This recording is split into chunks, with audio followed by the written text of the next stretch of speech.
Geleceğim dedi. Doğrudan geleceğim dedi mi? Onu ne beylik durdun ha? Yürü sen ne ama ne durdun ha? Bilmem. Yok Geleceğim. İşleyin de. Ay işte olmay geçsene ha var sen otur ha be. Çekkenler mi çağır rehmet gittiler ölmeyecek be. İşlemedik de işlemedi ya. Ay çoğulum öyle.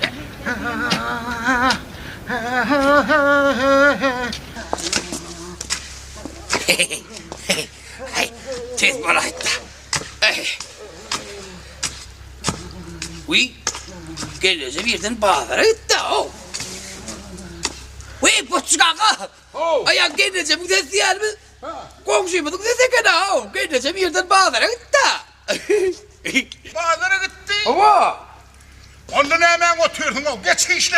Ha? Vay telefon kulaklar yalta olsun haydi yana. Geç çal. Çal geç. Kahar mehirme. İşte. Çal işte. Bekral işte.